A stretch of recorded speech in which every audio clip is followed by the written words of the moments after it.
12ஆம் வகுப்பு கணிதம் அலகு 2 கலப்பு எண்கள் பயிற்சி 2.9 ஒரு மதிப்பெண் வினாக்களில் 11லிருந்து 15 வரையிலுமான வினாக்களுக்கான தீர்வுகளை இந்த தொகுப்பில் பார்க்குறோம். 11வது கணக்கு modulus of Z1 equal to 1, modulus of Z2 equal to 2, modulus of Z3 equal to 3 மற்றும் modulus of 9 Z1 Z2 plus 4 Z1 Z3 plus Z2 Z3 equal to 12 எனில் modulus of Z1 plus Z2 plus Z3யின் மதிப்பெண்ணானு கணக்கிட சொல்லி கேட்டிருக்கு.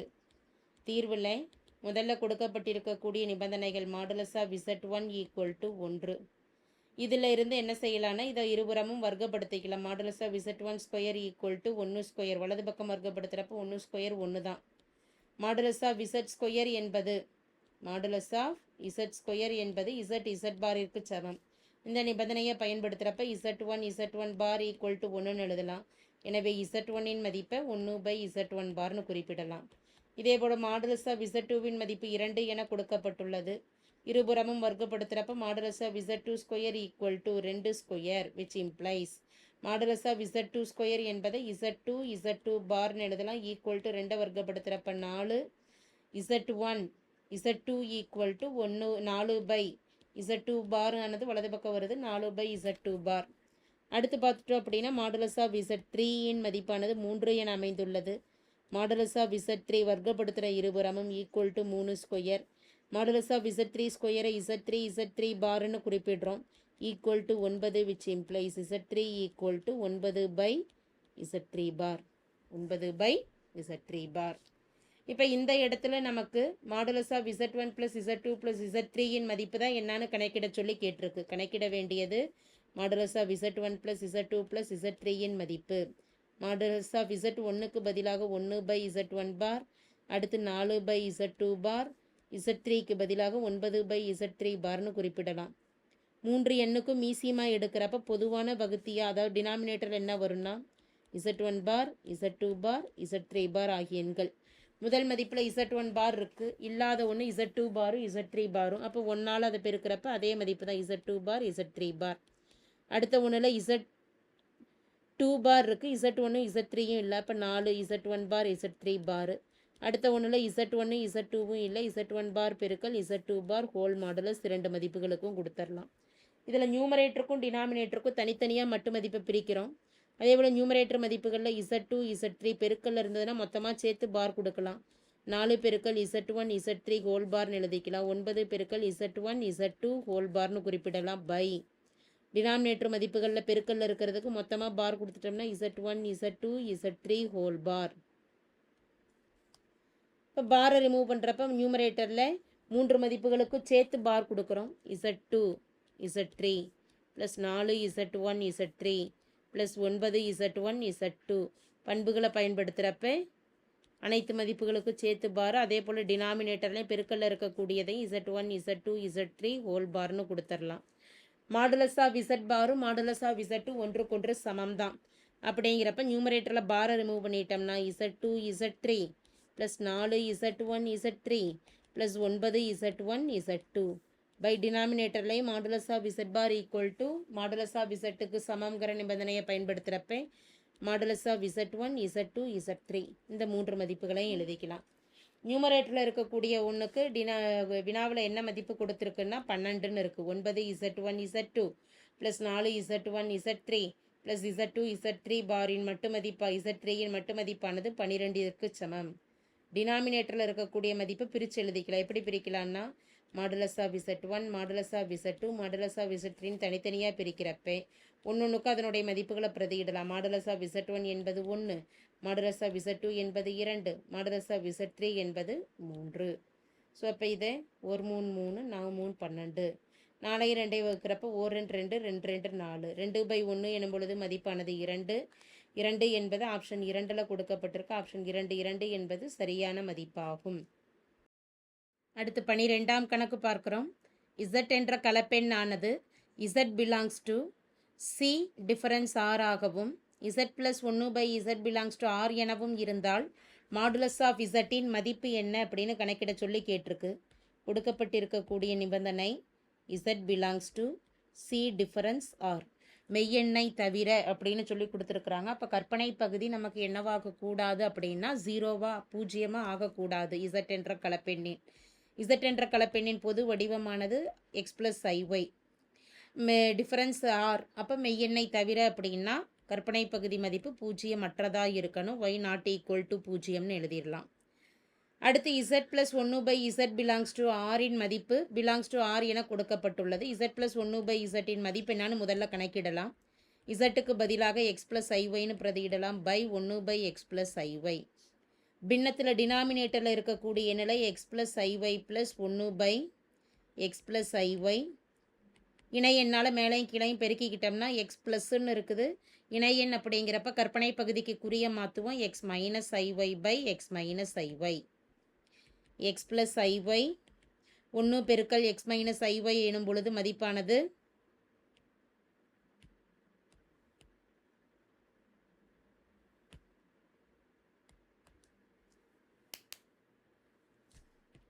X plus i y 1 plus x 1 பெருக்கல் x minus i y எனும் பொழுது எக்ஸ் மைனஸ் ஐஒய். டினாமினேட்டரில் a plus i b a minus IP அப்படிங்கிற நிபந்தனையை பயன்படுத்துகிறோம். ஒரு கலப்பெண்ணையும் அதனோட இணையெண்ணையும் பெருக்கிக்கிட்டோம்னா கிடைக்கக்கூடிய மதிப்பு a square minus IP whole ஸ்கொயர்னு வரும். ஐ ஸ்கொயரின் மதிப்பு -1ன்னு கொடுக்குறப்ப இடையில இருக்கக்கூடிய மைனஸ் மைனஸ் ப்ளஸ்ன்னு ஆகிடும். ஏ ஸ்கொயர் ப்ளஸ் பி ஸ்கொயர்னு கிடைக்கும். எனவே x square plus y square நீங்கள் எழுதிடலாம்.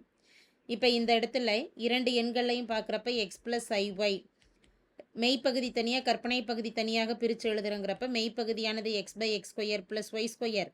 கற்பனை பகுதியில் plus minus i y by x square plus y square. இரண்டு எண்கள்லையும் மெய்ப்பகுதி மற்றும் கற்பனை பகுதிகளை தனித்தனியாக பிரிச்சுக்கிட்டோம் அப்படின்னா முதல் மதிப்பில் x plus x by x square plus y square என்பது மெய்ப்பகுதி ஆகும். கற்பனை பகுதியில் ப்ளஸ் ஐயை பொதுவாக வெளியில் எடுத்துட்டோம்னா ப்ராக்கெட்டில் y minus y by x square plus y square. Y minus y by x square plus y square. இந்த இடத்துல வினாவில் கொடுக்கப்பட்டிருக்கக்கூடிய நிபந்தனை z plus 1/z belongs to R என கொடுக்கப்பட்டுள்ளது. அப்போ மெய்ப்பகுதி மட்டுமே இருக்கிற மாதிரி கொடுத்துருக்கிறதுனால கற்பனை பகுதியின் மதிப்பு இங்கே 0ன்னு நம்ம எடுத்துக்கலாம். கற்பனை பகுதி என்ன இருக்குது அப்படின்னு பார்த்துட்டோம்னா y minus y by x square plus y square. கற்பனை பகுதியின் மதிப்பு 0த்திற்கு சமமாகும். இதில் இருந்து ஒய்யை பொதுவாக வெளியில் எடுத்துட்டோம்னா ஒய். அப்போ 1 minus 1/x square plus y ஸ்கொயர்னு கிடைக்கும் ஈக்குவல் டு 0. ஆரம்பத்திலேயே z belongs to C difference R என கொடுக்கப்பட்டிருக்கிறதுனால ஒய் என்பது நாட் ஈக்குவல் டு 0மாக இருக்கணும் அப்படிங்கிறதுனால இங்கேயும் அதே நிபந்தனை தான். ஒய் என்பது நாட் ஈக்குவல் டு 0 என்பதால் இரண்டு மதிப்பில் ஏதேனும் ஒன்று 0மாக இருந்தது அப்படின்னா தான் மதிப்பு 0 ஆகும். இப்போ எதனுடைய மதிப்பு 0ன்னு எடுத்துக்கலாம். 1 minus 1/x square plus Y ஸ்கொயரின் மதிப்பு 0த்திற்கு சமமாகும். இதை சுருக்கிறோம் அப்படின்னா கிராஸ் மல்டிபிள் பண்ணிட்டோம்னா x square plus y square minus 1 by டினாமினேட்டரில் எக்ஸ் ஸ்கொயர் ப்ளஸ் ஒய் ஸ்கொயர்னு இருக்கும் equal to 0. X square plus y square minus 1 டினாமினேட்டரில் இருக்கக்கூடிய எண்ணானது வலது பக்கம் போகிறப்ப பெருக்கல்ல போயிடும். 0 பெருக்கல் எக்ஸ் ஸ்கொயர் ப்ளஸ் ஒய் ஸ்கொயருங்கிறப்ப 0 ஆகிடும் equal to 0. X square plus y square மட்டும் இடது பக்கம் இருக்கட்டும். -1ஆனது வலது பக்கம் போகிறப்ப +1ன்னு ஆகும். இசட் அதாவது மாடுலஸ் ஆஃப் இசட்டின் மதிப்பானது root of x square plus y square ஆகும். அப்போ மாடுலஸ் ஆஃப் இசட் ஸ்கொயர் என்பது x square plus y square வர்க்கப்படுத்துகிறப்ப ரூட்டு கேன்சல் ஆகிடும். எனவே எக்ஸ் ஸ்கொயர் ப்ளஸ் ஒய் ஸ்கொயருக்கு பதிலாக modulus of z square equal to 1ன்னு எடுக்கலாம். இருபுறமும் வர்க்கமூலம் எடுத்துக்கிட்டோம் அப்படின்னா ஸ்கொயர் கேன்சல் ஆகிடும். Modulus of z equal to 1ன்னு கிடைக்கும். கணக்கிட வேண்டிய மதிப்பு மாடுலஸ் ஆஃப் இசட் தான். Modulus of z equal to 1 என்பது ஆப்ஷன் 2ல் கொடுக்கப்பட்டிருக்கு. ஆப்ஷன் 2 1 என்பது சரியான மதிப்பாகும். அடுத்து 13ஆம் கணக்கு பார்க்கலாம். Z1, Z2 மற்றும் Z3 என்ற கலப்பெண்கள் Z1 + Z2 + Z3 equal to 0 எனவும் modulus of Z1 equal to modulus of Z2 equal to modulus of Z3 equal to 1 ஆகவும் இருந்தால் Z1 square plus Z2 square plus Z3 ஸ்கொயரின் மதிப்பு என்னன்னு கணக்கிடுறோம். கொடுக்கப்பட்டிருக்கக்கூடிய நிபந்தனைகள் மாடுலஸ் ஆஃப் Z1 என்பது 1க்கு சமம்னு கொடுத்துருக்கு. Modulus of Z1 modulus of Z square என்பதை எப்படி எழுதிக்கலாம்னா Z பார்னு எழுதலாம். இதை பயன்படுத்துகிறப்ப இருபுறமும் வர்க்கப்படுத்திக்கிட்டோம் அப்படின்னா modulus of Z1 square equal to 1 square மதிப்பு 1 மாடுலஸ் ஆஃப் Z1 ஸ்கொயரை எப்படி எழுதலாம்னா Z1 பார் ஈக்குவல் டு 1ன்னு எழுதிடலாம். Z1 மதிப்பு இதிலிருந்து 1/Z1 பார் அப்படின்னு பார் 1 Z1 பாரை கீழே டினாமினேட்டர் கொண்டு வந்துடலாம். இதே போல் மற்ற இரு மதிப்புகள் மாடுலஸ் ஆஃப் Z2வும் சரி Z3யும் சரி 1க்கு சமம்னு கொடுக்கப்பட்டிருக்கு. அப்போ அதை பயன்படுத்துகிறப்ப இதே போல் Z2 ஈக்குவல் டு 1/Z2 பார்னு கொடுக்கலாம். Z3 ஈக்குவல் டு 1/Z3 பார்னு எழுதிக்கலாம். மற்றும் Z1 + Z2 + Z3யின் மதிப்பு 0 என கொடுக்கப்பட்டிருக்கு. இதில் Z1க்கு பதிலாக 1/Z1 bar plus 1/Z2 bar plus 1/Z3 bar equal to 0. பொதுவான டினாமினேட்டர் அதாவது மீசிமான்னு பார்க்குறப்ப Z1 பார் Z2 பார் Z3 பாருங்கிறது மீசிமாவாக அமையும். முதல் மதிப்பில் Z1 பார் மட்டும் இருக்குது. இதில் இல்லாத உறுப்புகள் என்னென்னா Z2 பாரும் Z3 பாரும். அடுத்த ஒன்றில் Z1 பாரும் Z3 பாரும் வேணும். மூன்றாவது உறுப்பில் Z1ம் Z2 பாரும் வேணும் ஈக்குவல் டு 0. பெருக்கல்ல இருக்கக்கூடிய கலப்பெண்களுக்கு பார் எடுக்கிறப்ப மொத்தமாக ஹோல் பார்னு கொடுத்துடலாம்.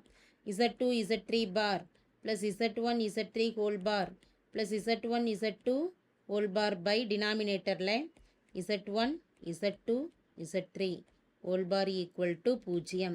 டினாமினேட்டர் என்னானது வலது பக்கம் போகிறப்ப 0 ஆகிடும். நியூமரேட்டரில் இருக்கக்கூடிய மதிப்புகளுக்கு Z2 Z3 plus Z1 Z3 plus Z1 Z2 மொத்தமாக ஹோல் பார்னு கொடுத்துடலாம் ஈக்குவல் டு 0. இருபுறமும் ஏது மாடுலஸ் எடுத்தோம் அப்படின்னா modulus of Z2 Z3 plus Z1 Z3 plus Z1 Z2 whole bar equal to 0. 0க்கு மட்டும் மதிப்பு எடுத்தாலும் 0 தான். இந்த இடத்துல என்ன நிபந்தனையை பயன்படுத்தலாம்னா மாடுலஸ் ஆஃப் Z பாரும் மாடுலஸ் ஆஃப் Zன் மதிப்பு ஒன்றுக்கொன்று சமம்.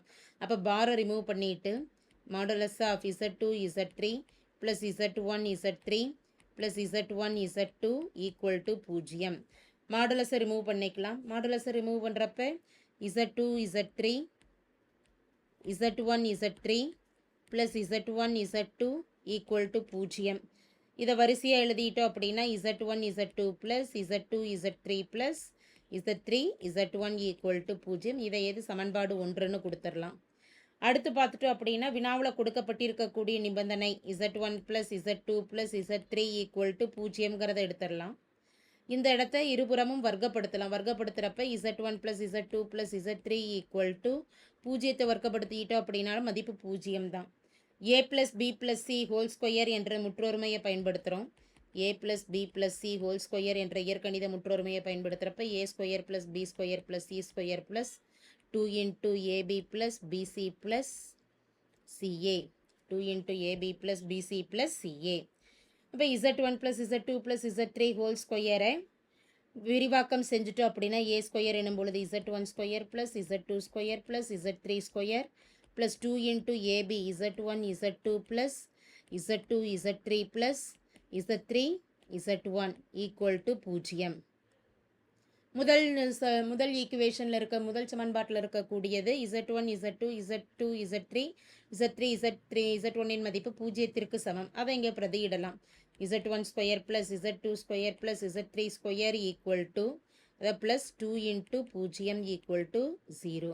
இப்போ Z1 square plus Z2 square plus Z3 square equal to 0. கணக்கிட வேண்டிய மதிப்பு இதனுடைய மதிப்பு தான். எனவே எந்த ஆப்ஷனில் 0ங்கிற மதிப்பு இருக்குன்னா ஆப்ஷன் 4 0 என்பது Z1 square plus Z2 square plus Z3 ஸ்கொயரின் மதிப்பு ஆகும். அடுத்து 14ஆம் கணக்கு பார்க்குறோம். Z மைனஸ் 1/Z ப்ளஸ் 1 என்பது முழுவதும் கற்பனை எனில் மாடுலஸ் ஆஃப் Zன் மதிப்பு என்னன்னு கணக்கிட சொல்லி கேட்டிருக்கு. ஒரு கலப்பெண்ணின் பொது வடிவம் அப்படின்னு பார்க்குறப்ப Z equal to X plus IY Z equal to X plus IY. Z minus 1/Z plus 1 என்பது முழுவதும் கற்பனைன்னு கொடுக்கப்பட்டிருக்கு. Zக்கு பதிலாக இதில் X ப்ளஸ் IYன்னு மதிப்பை பிரதியிடலாம். பை டினாமினேட்டரில் X ப்ளஸ் IY ப்ளஸ் 1. மெய்ப்பகுதி மற்றும் கற்பனை பகுதிகளை தனித்தனியாக பிரிக்கலாம். மெய்ப்பகுதியானது X minus 1 plus IY by கற்பனை பகுதியானது X ப்ளஸ் 1 ப்ளஸ் IY. இதை சுருக்கலாம். டினாமினேட்டரில் இருக்கக்கூடிய கலப்பெண்ணோட இணை எண்ணால் மேலையும் கீழையும் பெருக்கி வகுக்கலாம். நியூமரேட்டரையும் டினாமினேட்டரையும். கற்பனை பகுதிக்கு குறிய மாற்றலாம். X plus 1 minus IY by X plus 1 minus IY. Numerator மதிப்புகளை பெருக்கிறப்ப X மைனஸ் 1 எடுத்துக்கிட்டு இரண்டாவது உறுப்பை பெருக்கிறப்ப எக்ஸ் மைனஸ் 1 பெருக்கல் x plus 1 plus into minus minus i y into x minus 1. அடுத்து ஐ ஒய்யோட பெருக்கிக்கிட்டோம் அப்படின்னா plus i into y into x plus 1 plus into minus minus i square y into y எனும் பொழுது ஒய் ஸ்கொயர் பை டினாமினேட்டரில் a plus i b a minus i b. A square plus b square என்பது கலப்பெண்ணின் பெருக்கல் மதிப்பு. ஏ ஸ்கொயர் எனும் பொழுது x plus 1 whole square plus b square. பியின் மதிப்பானது ஒய்ன்னு இருக்குது, அப்போ ப்ளஸ் ஒய் ஸ்கொயர் எழுதிடலாம். நியூமரேட்டர் மதிப்புகளில் மெய் மற்றும் கற்பனை பகுதிகளை தனித்தனியாக பிரிக்கிறோன்னா மெய்ப்பகுதியானது x minus 1 x plus 1. I ஸ்கொயருக்கு மதிப்பு மைனஸ் 1ன்னு பிரதியிடுறப்ப minus into minus plus y square. இது மெய்ப்பகுதியானது. மைனஸ் ஐயை பொதுவாக, அதாவது ப்ளஸ் ஐயை பொதுவாக வெளியில் எடுத்துடலாம். கற்பனை பகுதியில் minus y into x minus 1 plus y into x plus 1 by denominator மதிப்புகளை பொறுத்தவரை x plus 1 whole square plus y square. X plus 1 whole square plus y square. முழுவதும் கற்பனை என கொடுக்கப்பட்டுள்ளது. முழுவதும் கற்பனை அப்படின்னா மெய்ப்பகுதியின் மதிப்பு 0 இருக்கும், கற்பனை பகுதி மட்டும்தான் இருக்கும். அதாவது ரியல் பார்ட் ஆஃப் இசட் என்பது 0க்கு சமம்.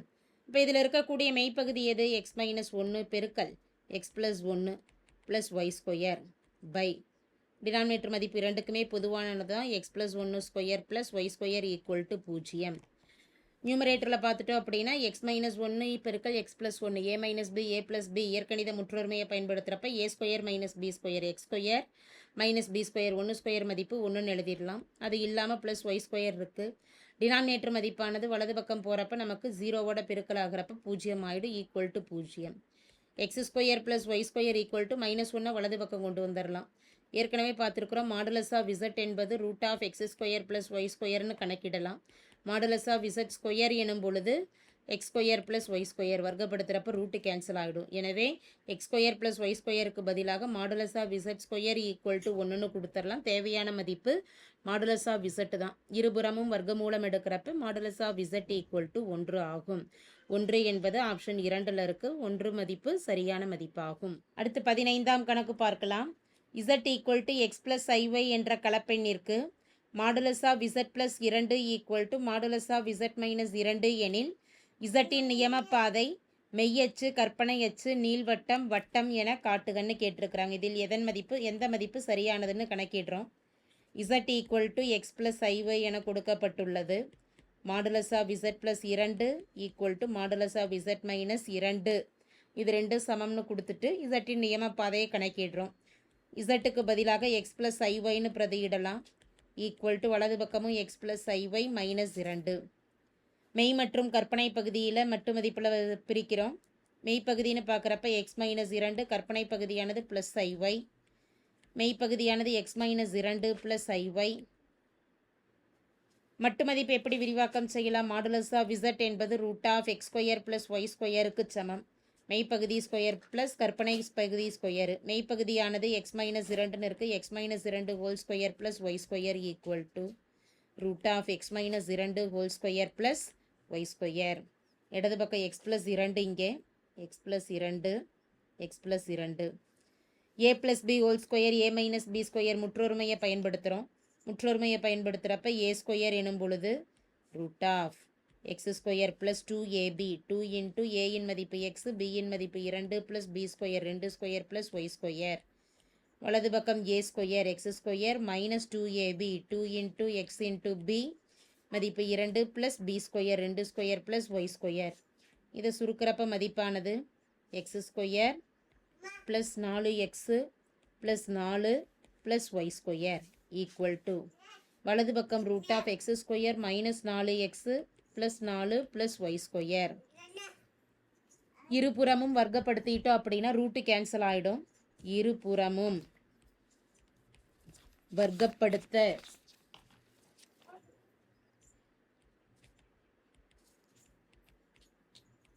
ஸ்கொயர் ரூட்டு கேன்சல் ஆகிடுச்சுன்னா x square plus 4x plus 4 plus y square. வலது பக்கம் x square minus 4x plus 4 plus y square. வலதுபுறமும் இடதுபுறமும் ஒரே மதிப்புடையது கேன்சல் ஆகிடும். அதாவது எக்ஸ் ஸ்கொயர் கேன்சல் ஆகும். ஒய் ஸ்கொயர் 0 ஆகிடும். ப்ளஸ் 4 0 ஆகிடும். 4x ஈக்குவல் டு மைனஸ் 4xன்னு இருக்குது. வலதுபுறம் இருக்கக்கூடிய -4x ஆனது இடதுபுறம் வரப்போ +4xன்னு ஆகிடும் ஈக்குவல் டு 0. 4x + 4x என்பதை கூட்டிட்டோம்னா 8x equal to 0, x equal to 0/8ன்னு கிடைக்கும். 0/8 மதிப்பானது 0 ஆகும்.